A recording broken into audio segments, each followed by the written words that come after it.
Welcome to Everything with Everett. This is a talk show podcast hosted by Everett McConaughey from Boise, Idaho.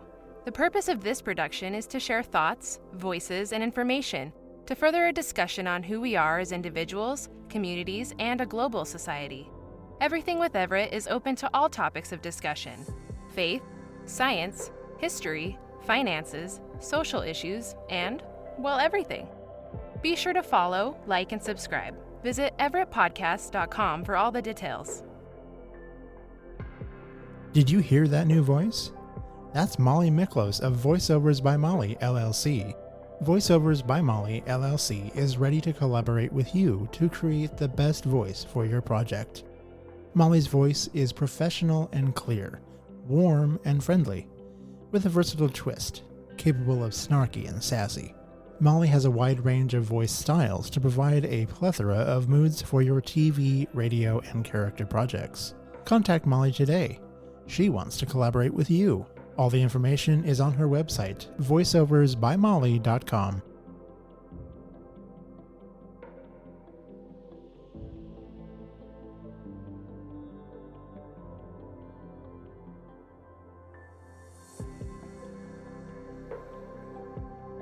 Well, thank you for joining me today. I say thank you for joining me today. First, if you're listening to the podcast, you chose to hit play, and I thank you for that.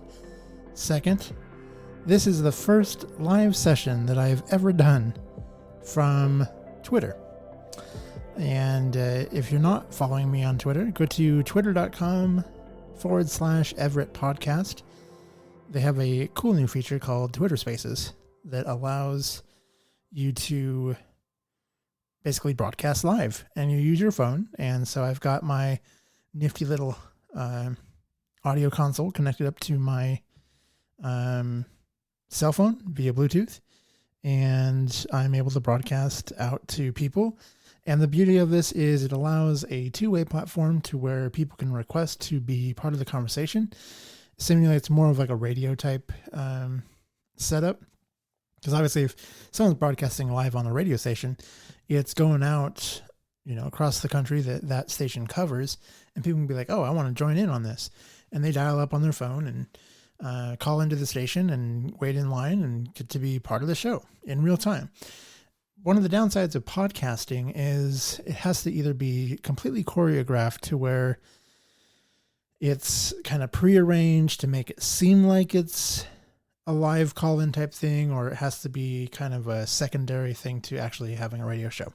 So with using these Twitter Spaces, I can have a classic recording session like I normally do, run it through my phone, send it out through Twitter, and people can request to be part of the audio discussion at that time while they're listening, and then I can capture that as part of the recording process and include it in an upload. And then once that kind of gets off the ground, people can listen on future recording sessions through Twitter Spaces. Again, that's on twitter.com/Everett Podcast. So I'd love to hear from you. Enjoy having you around. Again, thank you for listening. Thank you for subscribing. If you would like to ever leave a voicemail, that's always an option. No one's ever taken me up on it, but that's an option. Phone number for that is area code 208-391-2808.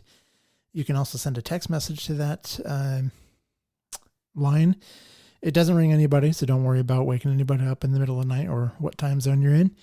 But do leave a message if you'd like to be part of a show, and I can also include a voicemail. So today, I'm wanting to talk about finances.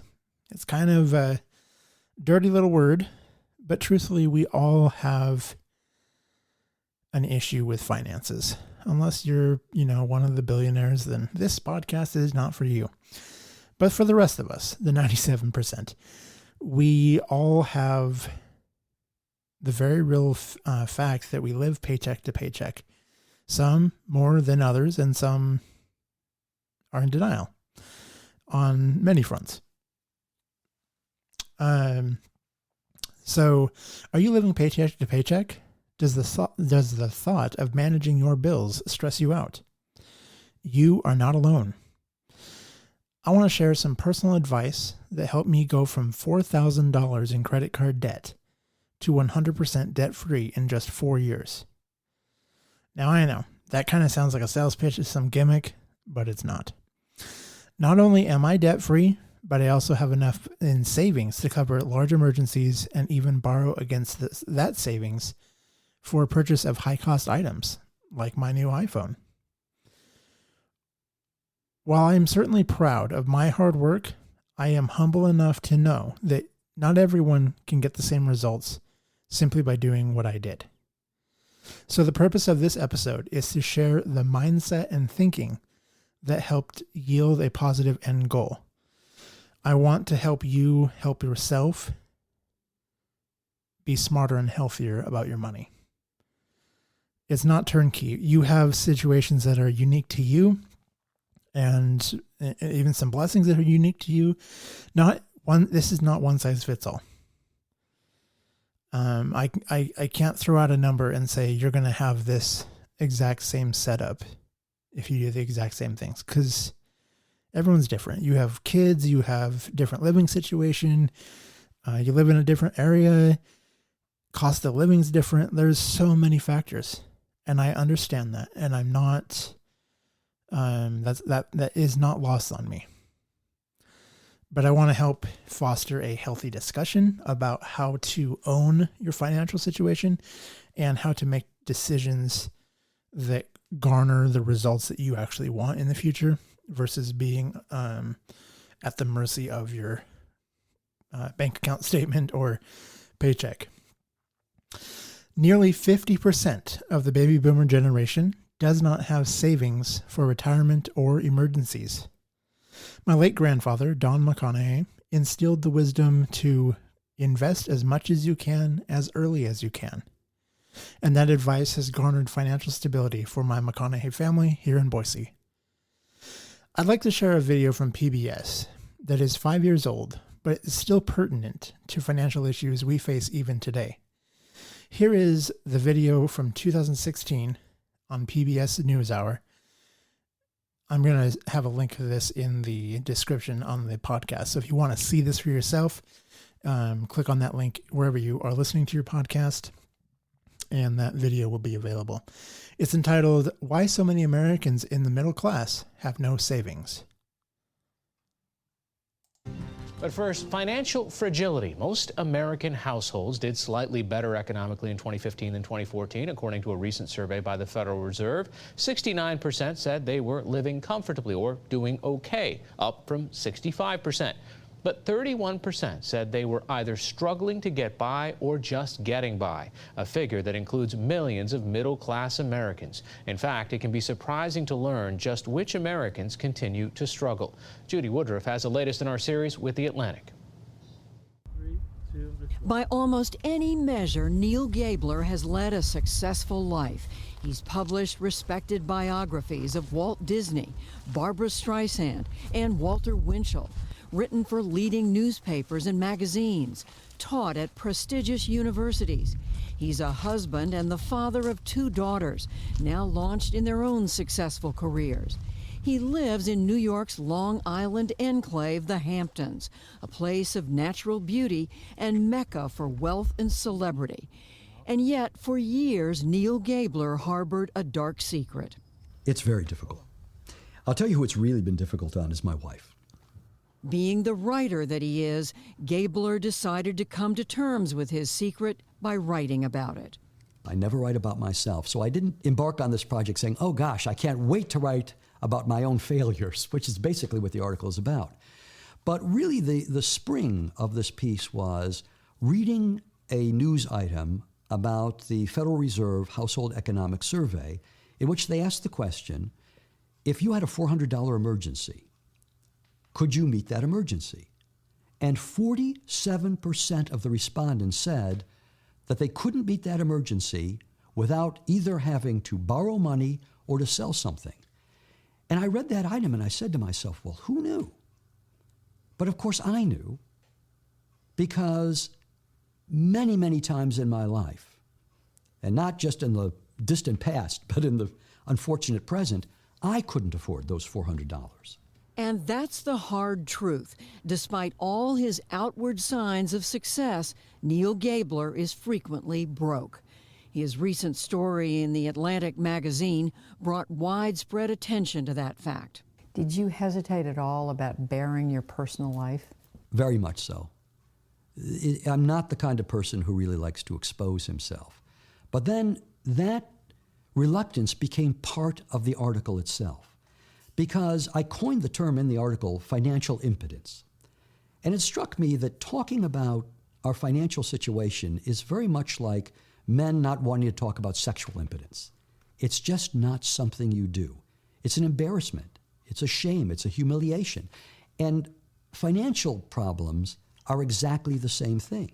So I thought perhaps I can help those people who feel shamed and embarrassed and humiliated and show them, look it, I'm willing to do this. I'm willing to expose all of my faults, all of my mistakes, all of my failures. You're not alone. What do you say, buddy?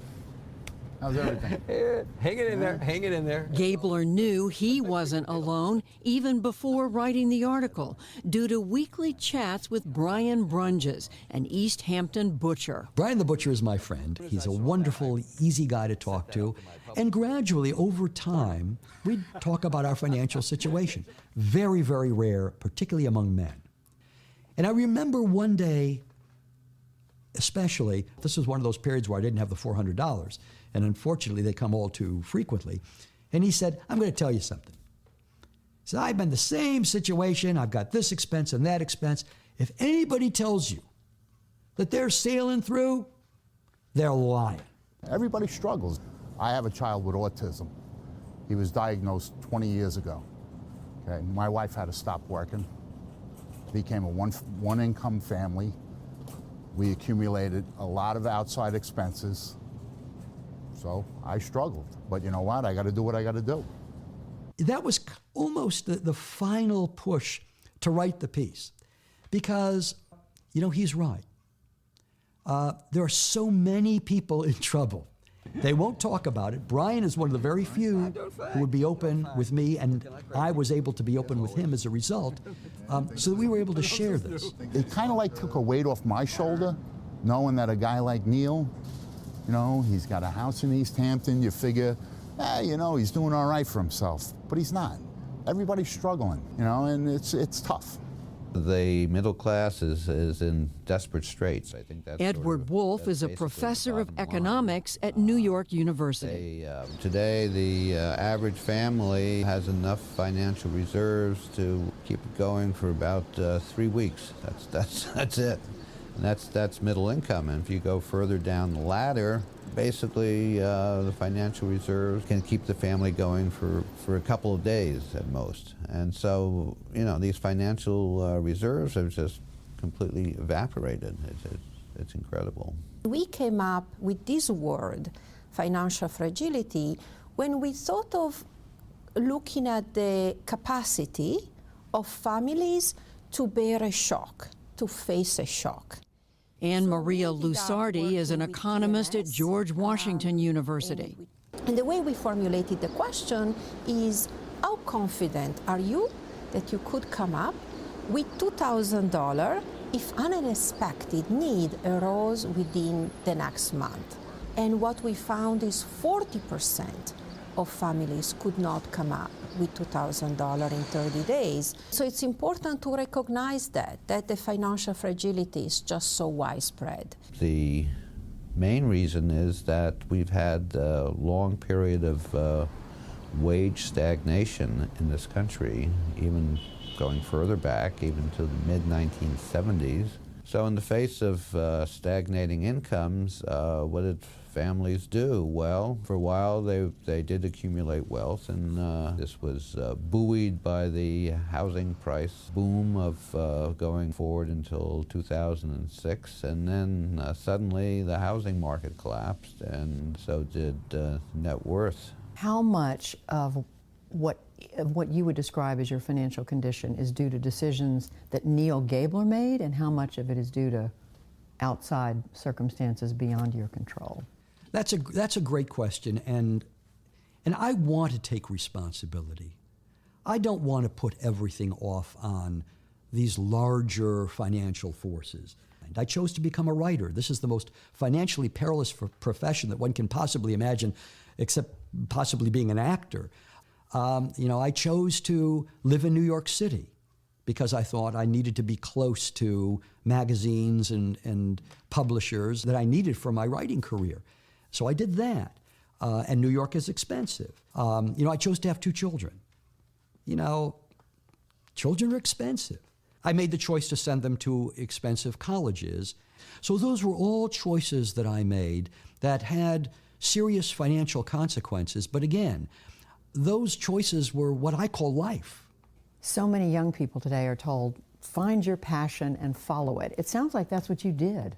That's exactly what I did. I followed my bliss, and I'm happy I did. So, I accept responsibility. On the other hand, since roughly half of Americans are suffering the same sort of financial fragility I'm in, we can't say that they're all imbeciles.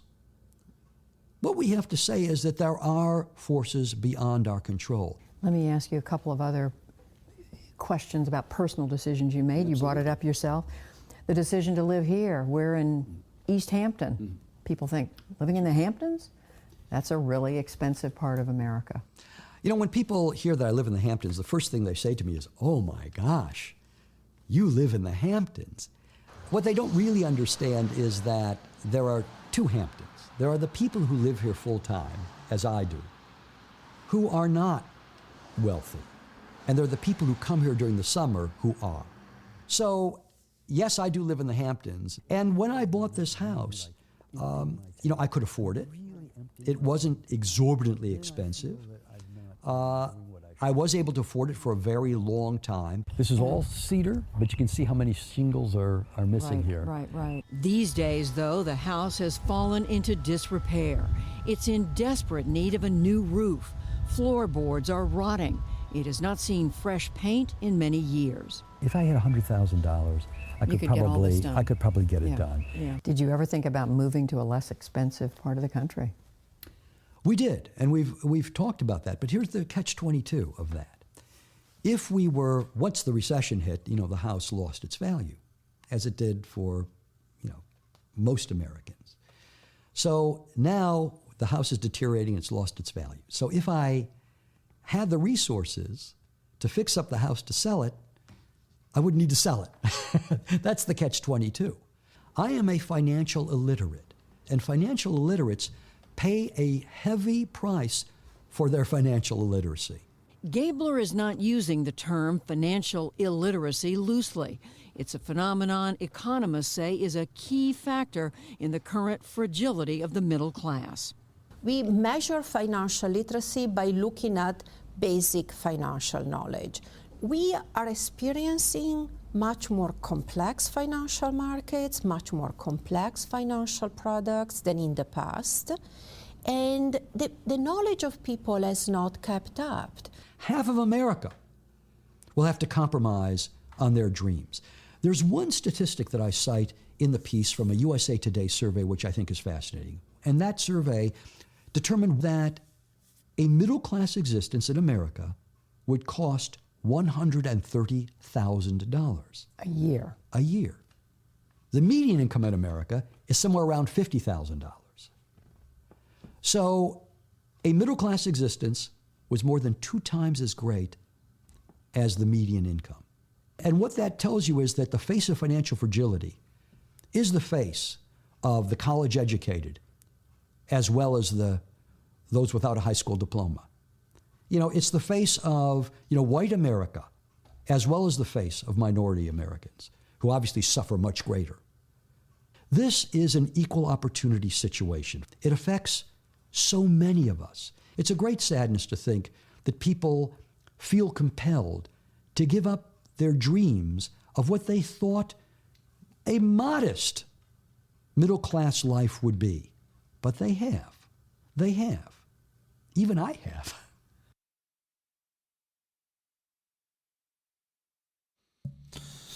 So definitely something I think that we all can relate to. And like you said, it impacts everybody. It impacts the people that went to college, the people that didn't go to college. It's not something that discriminates against who it impacts. So let's start with some things that helped me kind of, I guess, the phrase that people like to throw around is pull myself up by the bootstraps. Help me get out from where I was. Before I get there, though, let's actually step back a little bit into kind of what inspired my mindset as an adult. And that was a huge factor in creating this resolve to become financially stable and basically be in charge of my money. So growing up, I mentioned it in a previous podcast, my biological father, he did the best he could. There were some decisions that, I feel were just that, decisions that didn't help those means. So the caveat to that is he did the best he could because of the decisions he made. So that is what it is. We all are in those situations. We all do the best we can in the situations that either happen to us or the situations that unfold because of a decision that we made. Just like the person who goes out and commits a crime. They, get arrested and go do some time in prison and whatnot. That's on the record. Might be harder to find a job. That's all cause and effect. That's all stuff that is connected to a decision that was made at some point in that person's life. It doesn't mean that they necessarily champion those decisions or would redo those decisions. But life only moves forward, and the ink is rather permanent. So things last a long time when you make bad decisions. And good decisions last a while, but they build on themselves more than anything. You're just trying to avoid the stains against you. So I saw what it was like when bills weren't paid. I saw what happened and how I felt how awkward it was, coming home from school and the water was shut off. Thankfully we were a household of 3 people. We lived in a house with 3 bathrooms. And if the water bill didn't get paid, we all got 1 toilet and 1 flush until the water got turned back on. That was part of my reality. Also saw, tax bills, if they weren't paid, the state came in and picked up cars. It's not really fun to, tell your parent, be like, hey, someone's hooking up the Mercedes. And then having to go down to the tax commission and get it released and all that stuff. And I was the one that shuttled the check from the house to the city water department on a Friday afternoon at 4 p.m. when they want to go home. And I'm sitting there going, hey, here's a payment from my parent about our water bill. Can you get someone out to turn that on? I shouldn't have had to do that. Children shouldn't have to do that. But it taught me what that felt like. I didn't appreciate, even though it wasn't my debt, I didn't appreciate knowing that something was owed, that I was associated with a delinquent bill. Pulled off at least 2 or 3 times in high school. Notices on the door about foreclosure. Didn't share that with other people, just pulled it off, took it in, said, hey, this is on the door. And, it was kind of like, oh, I could see the embarrassment. I'm not saying that, my parent was like, oh, whatever. I'm sure it weighed heavily on them. And like I said, they did the best they could because of the decisions that they made. But it still impacted me. It taught me that it didn't feel good to see foreclosure notices. It didn't feel good to have to go beg to have a utility turned back on. It didn't feel good to have come home to a house in the fall when it's cold outside and the power's off. The furnace can't run without electricity. And our church had to go pay the power bill and get the lights back on. And that stuff had a positive impact on me. Negative at the time. And negative in the grand scheme of things. Because, like I said, kids shouldn't have to see that. But it taught me and harbored this resolve to never let that be my story. In my entire adult life, I have received one bill that this company had the audacity to send it to me with big giant red letters that said past due. And I knew for a fact that I had paid that bill. I sent it in. It was one of the last times I ever paid that company with a mailed check. I used to do that. So I mailed this check. I had to go through all the hoops with my bank to get proof of that picture of the deposit of the check. Apparently there was some number that got printed on the back of the check, and that would tell the company how to track it, kind of a thing. And it turned out they made a clerical error. They applied my payment to my neighbor's account and not mine. They misread my address or my account number. I don't know. The payment didn't get registered to mine. Then the next month's bill came, said, you're delinquent. And that ignited some stuff with me. I contacted them and I said, how dare you say that I'm past due? Like, to me, it's offensive. Straight up offensive. I will come almost unhinged. I will get so mad if I see a bill for the first time that says past due. Because guess what? I pay my bills.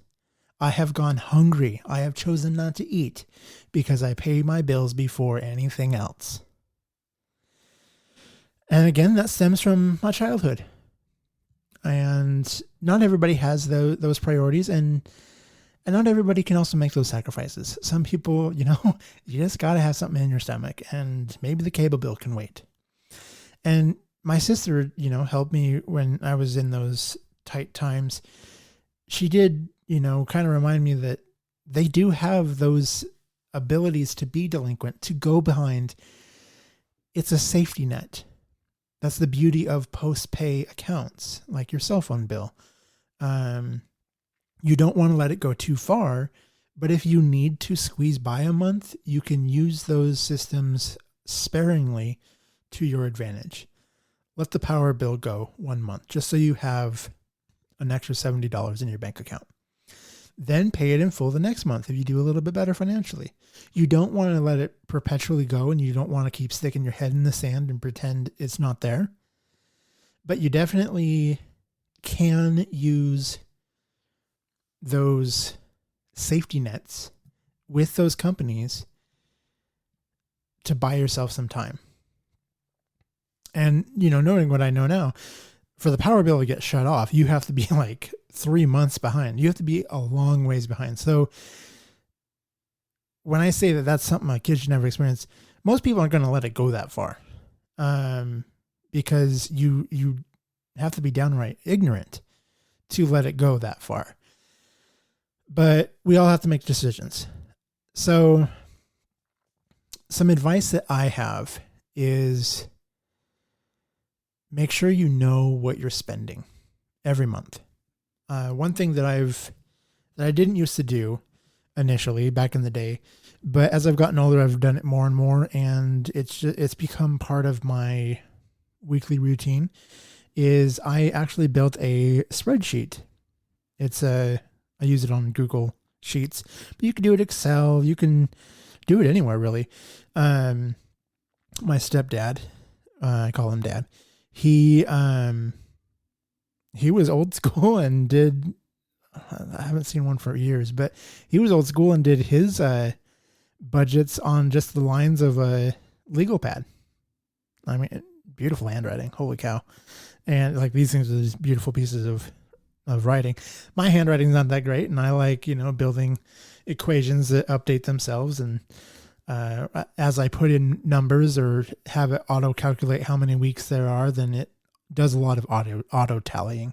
So that, helps out with accuracy and a lot less babysitting. And I don't have to sit down and crunch all the numbers at one time. I can just input bits by bit, and then at the end of the month have a nice, accurate, complete picture. So talk to somebody, ask them how to, start that documentation so that you can at least see where you are, know where your money's going. It's hard to look at your bank account, especially if you're spending out of one account where your paychecks are coming in, your bills are going out, you're buying a couple cups of coffee. It gets cluttered real fast, big time. So some advice that I have for people that I did for myself. Again, everything that I share as advice is stuff I have done, and it worked for me. If it doesn't work for you, don't do it. If you think that it could work for you, give it a try. You have nothing to lose. So what I did was I built a spreadsheet to track where I was. How much debt did I have? How much were the monthly minimum payments? How much money was I bringing in?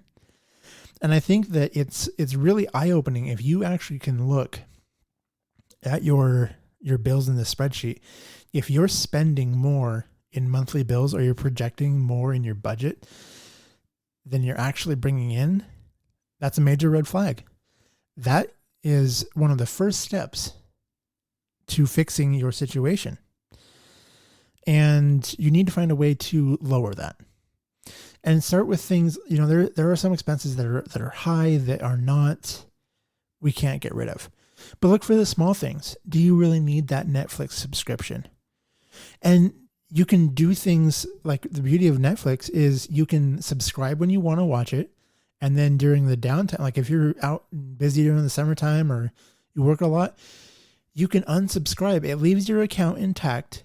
Everything that you added is still there. You can't watch it because you're not paying for it, but you can resubscribe when you're on a downtime for a month at a time.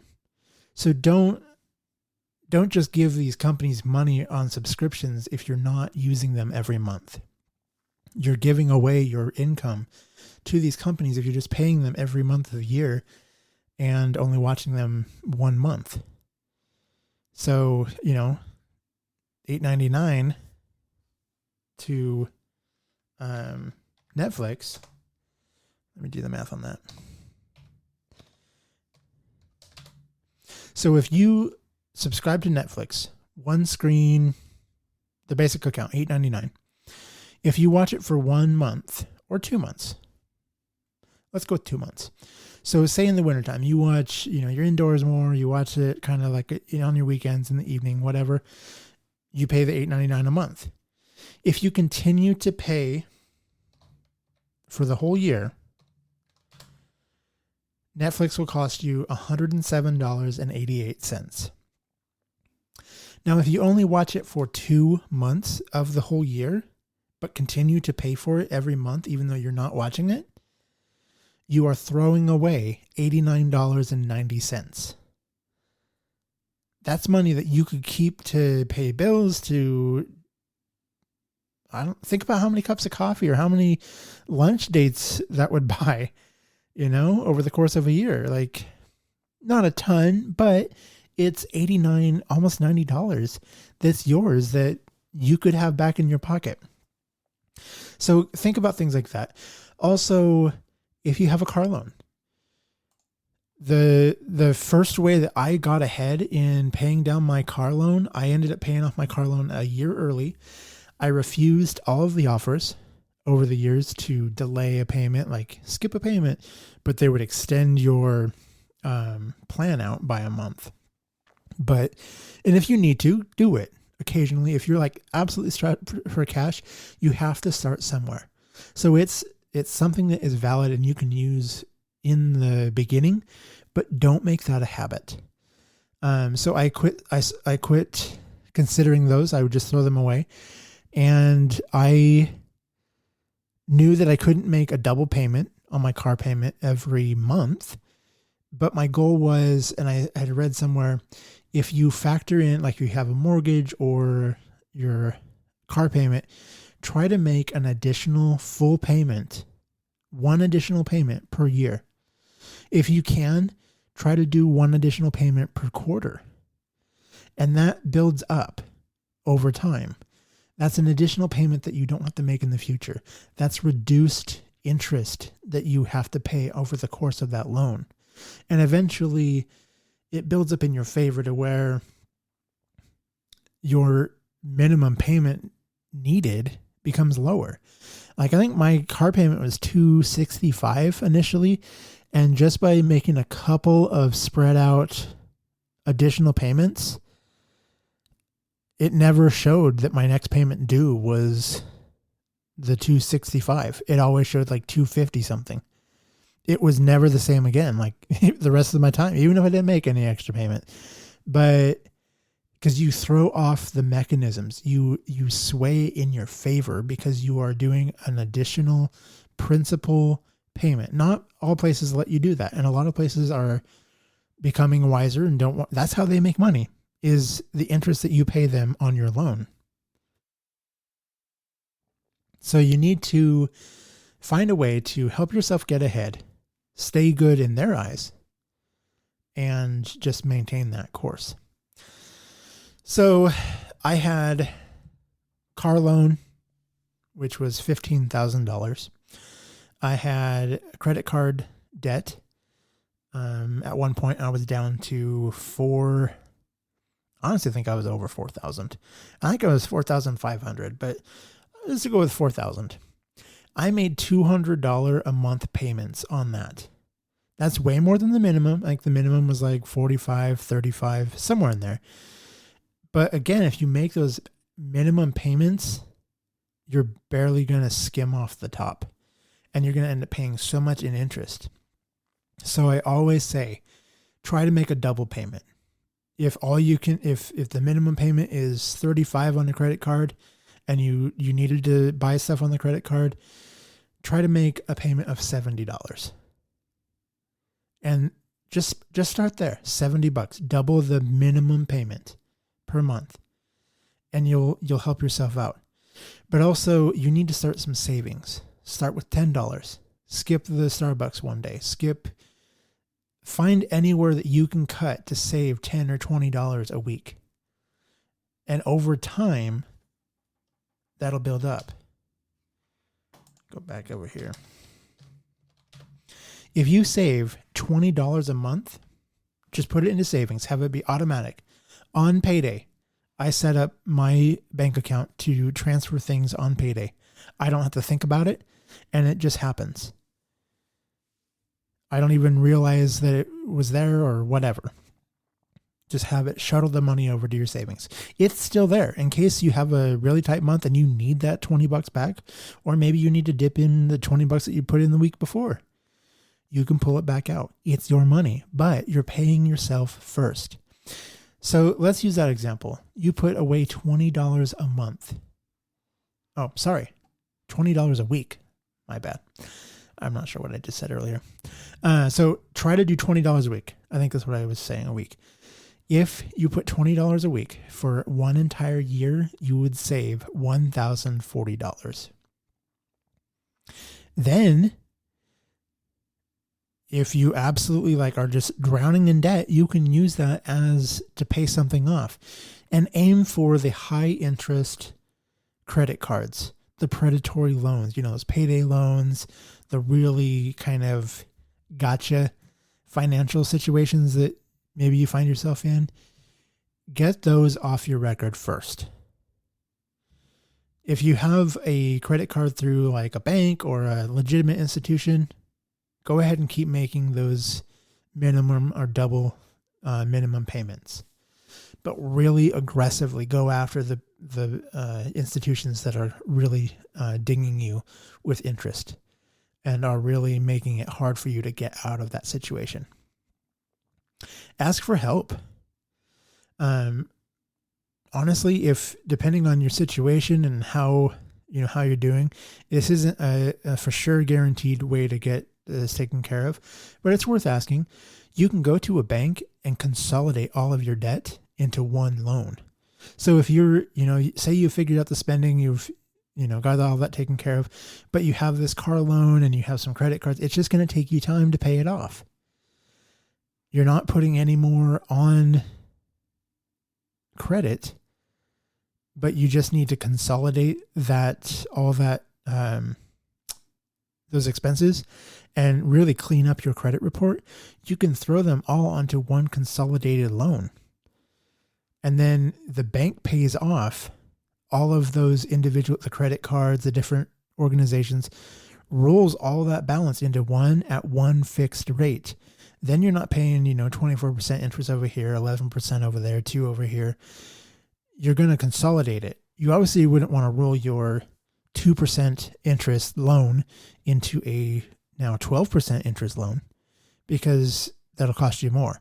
But if you can consolidate, credit cards at 17% interest down into a fixed term loan of like 5%, cut it in half, that's going to help you. That's less money that you have to pay in interest. And then keep doing the same principles. Make a double payment if you can every month. Make an extra payment spread out over the course of a year. Make an extra payment over the course of a quarter. Every 3 months, make an additional full payment. Start small, but also run savings in parallel, because it does no good if you save up a bunch of money, then use the money you saved to pay off all the debt, and now you have no credit and no savings. You're basically at zero, and now you need some food, gas, and whatever. You're going to have to put that on credit. So you don't want to take away your positive spending power. You want to make sure that you have something to live off of. And with time, that doubles. So say my example earlier, you put away $20 a week for the 1 year, you have $1,040. By year 2, you continue doing the same thing, you have $2,080. Now, that's enough money. You can go buy that Apple Watch. You can go buy that brand new iPhone. You don't have to do the loan through the T-Mobiles or the Verizons or the AT&Ts. You don't have to go put it on a credit card at very high credit card interest. You can literally take the money from yourself and create a payment plan back to yourself. So say you're going to get a new phone. On the carrier website, it says you can have this phone 2 days, 0 down, and $25 a month for 2 years. Guess what? You can buy that phone straight from the manufacturer, put it onto your plan. You own it. It's unlocked. And then you can take that money out of your savings account, pay for it, and then set up a interest-free payment plan back to yourself through transfers. You're still making that payment. You're still holding yourself accountable, but you're restoring the savings on top of putting the additional savings in. So by the end of you having that phone term paid off, set up a transfer schedule of the $25, however much of the phone payment it is, and set it to go over 24 months. Pick a starting date. You can even delay it. That's the beauty of the whole setup. You can delay it and have it start when, say next year's would be a lot better for you. So switch it to starting in January. Then you can have a couple months where you don't have that phone payment. You wouldn't have that with the phone carrier. But then at the end of that 2 years, you have the additional $20 every week that you've put into the savings account, plus you've paid yourself back the cost of that new phone or that new TV or device. Don't rent from people. Don't pay more than you have to just because you have to have something. Go without. It's better to save up for something than to buy it and be taken advantage of because you had to go to like a place like Aaron's or Rent-A-Center and pay for a TV twice the value that it was when you literally could just buy everything from savings. Me and Jeremy, just this last year, we bought all new furniture. I've gone my whole adult life having, the flat pack furniture that you buy from Walmart, build it yourself kind of stuff. And it's amazing to go out and buy investment quality, we're going to grow old with it, furniture, dining table, couch, all that stuff. Bedroom set. I've never had a matching bedroom set my entire life until now. And it's beautiful. I love it. And the part that I love the most, I bought it with cash. Sure, I used my credit card as the point of sale, but we paid off the credit card that month. We pay off all the credit cards at the end of the month. We only put enough on the credit cards that we can pay for. And if we have something big, like a big purchase like that, we take it out of savings and then we hold ourselves accountable and make payments back on it so that in 10 years, we have all that money in savings again. We can go buy a house at some point if the housing market ever goes down. We can, adopt kids. Whatever. It gives us power. And that's what you have to remember is when you hire a credit firm to give you what you want now, you give them the power. When you save for yourself, you keep the power in your court. And it's such an incredible feeling when you can walk through this life and say, I don't owe anyone anything. And you don't.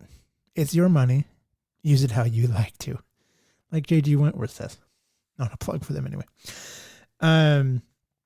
So yeah, start small. See where your spending is going. See where, what's going on. What can you cut back on? Start saving. Save small. Get bigger. Get aggressive. It isn't an overnight process. Don't get discouraged if, the Federal Reserve interest rate goes down and you're not getting anything back on your high yield savings account. I used to get 2%. Now I'm at like 0.35. And it's like, gee, thanks. But once that gets back up, I'm going to be making, more money. But then obviously other things are going to go up when the economy gets better. But they recommend that you need to have at least 3 to 6 months of income or money on hand to replace your income. Say you get sick, say, anything happens, a spouse passes, whatever. You need to be able to float those expenses. And I don't have a ton in savings. I have a lot more than a lot of people. My financial advisor said that it is incredibly rare to meet someone my age with a positive financial, what's the word? Basically having a positive financial net worth. And the nice part is I have enough money to where if something happened to me, I could replace 6 months of my half of our household bills. Now, if something happened to both of us and, we had to just pay for everything outright, I only have enough for 3 months. So that's a little bit concerning to me. But, that's from that piece that you heard of, that a lot of people don't have enough money to even cover $400. Maybe $1,000. And you have to keep these things in mind when you're, going through open enrollment at your employer. If you have a job that offers insurance, you have to think about those things. Don't just take the lower deductible or lower premium health plan because it may save you $5 a week now, but you could end up having to come up with thousands of dollars in the moment of a situation. So like we just reelected our health insurance, and literally the difference between the low ball plan and the high ball plan was, the premiums were $10 difference, maybe $9. Not a huge difference, but it's per week. And I can see where, someone's like, oh, I can't afford to have the $30. Let's just go with the 15. So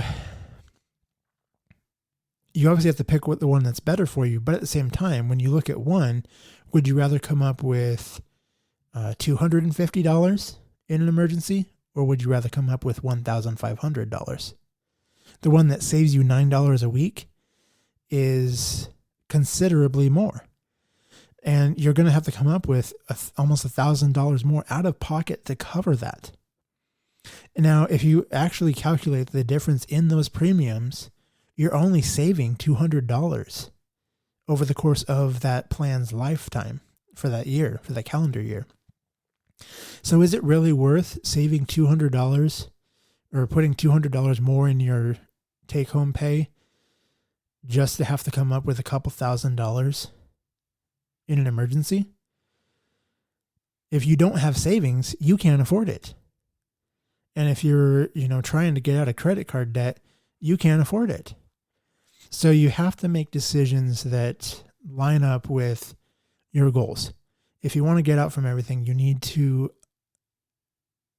bite the bullet a little bit harder now to make those sacrifices so that you can get ahead later in life.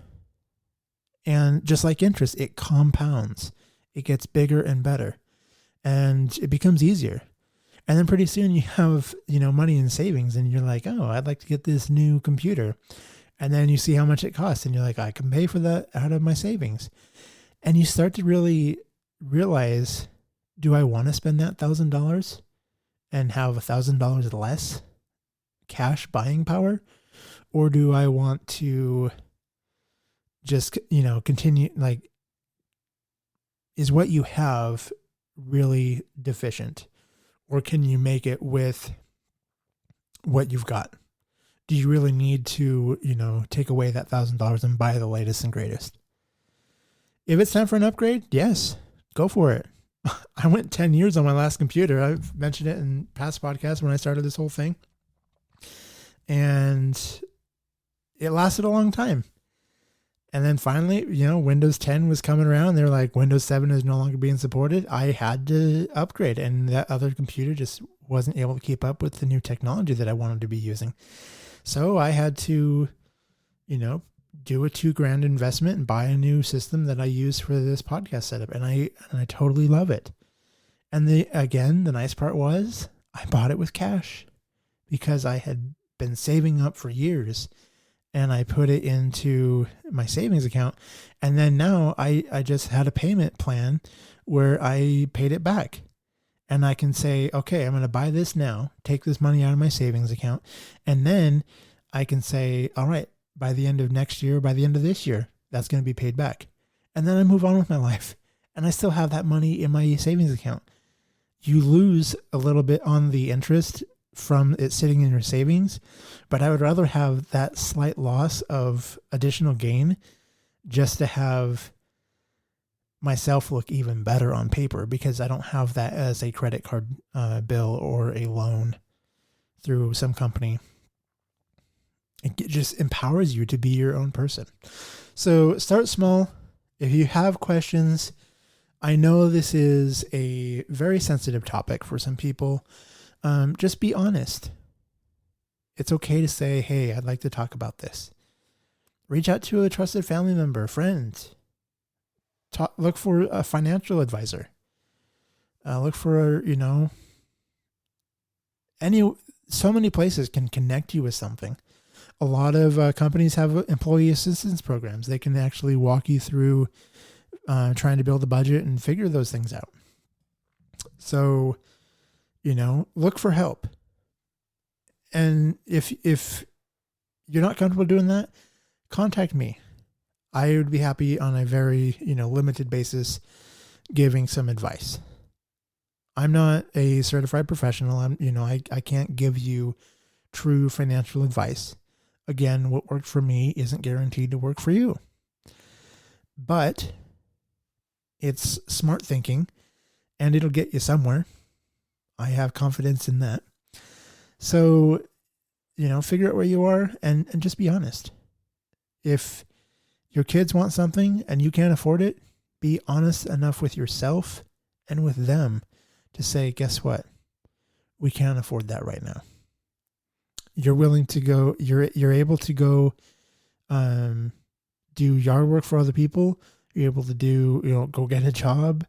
But just be honest. And I think that can break the financial cycle that our country has if we just normalize that conversation with our kids. Tell them that you can't afford to live at the dorms. Tell them it's okay to go get loans and pay for college because I can't pay for your college. You don't want to deprive yourself of your retirement just so that your kids have a, no college bill. And truthfully, as nice as it was having college paid for me, I think I would have appreciated it a little bit more had I paid for it myself. And I think there's a lot to be said, there's ownership that comes with paying for things by yourself. And I think that it would benefit your children, if you're in that stage of life, to just be honest with them about things. You don't have to, be belittling yourself, but just be honest. Don't live this life of, my stuff don't stink, or we're better than other people, even though we're, strapped with debt. Don't buy, all the old junker cars just so you can say that you have a fleet or Mercedes, even though half of them don't run and they're from, the 80s. Just so that it sounds cool, just be honest with yourself, your family. And if the holidays are coming up, if it's hard for you to think about buying Christmas presents, suggest doing like a Secret Santa situation. Everybody draw a name. Save the bulk gift giving for the kids. If they're under 18, everybody can buy whatever they want for them, because kids are a special type of individual that live in that special time when life doesn't have as many rules. And as an adult, you kind of don't really need things like you used to. You are able, at some point, if you follow the plan that I just outlined, you're able to buy the things that you want on your own. You really don't need to. It becomes harder to say, this is what I'd like for Christmas, or this is what I'd like for this, situation. And time really becomes a lot more valuable. Like, it's nice to give gifts, but I'd rather just contribute to a family time and be part, with people that I love. And if that means, hearing them throughout the year say, this item would really, make life easier for me and I can't afford it or whatever, then you can pool together and buy something meaningful with your siblings or family members for that individual. First, it shows that you paid attention. It shows that you care, but then you're also not having to buy the whole thing yourself. If everyone can pitch in $40 and buy the item, that's better than you having to spend, $100, $150 by yourself. And I think that we live in a capitalist society to where, it's like, oh, you have to go give gifts to everybody. And unfortunately, that causes excessive amounts of spending. And the gifts become, frankly, half-assed because, you got all these cousins to go buy for. And so you're going to grab that $10 pre-packaged Nike set of cologne or the Adidas special. Those colognes, those ones that's like, oh, you can smell them a mile away. And that's capitalism. Buying for the sake of buying. Junk that will literally just sit around and be meaningless in 2 weeks. Don't do it. Encourage your kids to give gifts and to come up with thoughtful things. But don't push that cycle of spending just to spend. I think that it's important to, put that out there to your kids and teach them what it means to actually pay attention to somebody and actually buy something for a reason. You'll train them to have a better relationship with money when they're an adult. and it'll help you out too if you follow those same goals. So just be honest with where you are. Start saving. Start paying down the debt. When you get to a point where your credit cards are paid off, you're back at zero. Set up all of your credit cards that you use to have them pay off the balance automatically at the end of the bill cycle. So the way that works is I have all of our bills that are auto pay go onto one specific credit card. And here's the other part that I forgot to mention. It's a cashback card. My thinking behind that is you get paid to pay your bills. So not only do I have, because if you don't use your credit and you just sit there with zero balances, your credit score will go down a little bit because you have to play their game to win their prizes. But you also don't want to be a victim of their game. So set up all of your recurring bills, if you can, to a credit card. Maybe get one with cashback or just any credit card, whatever. Set that credit card up to pay off the total balance at the end of the bill cycle. So that doesn't mean that you're going to pay November's total in November.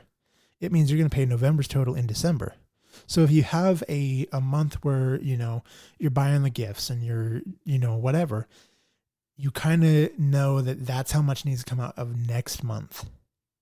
So the bill cycle will close. It'll record a balance of whatever and always stay under 30% of that credit card's available limit. Never maximize your credit card.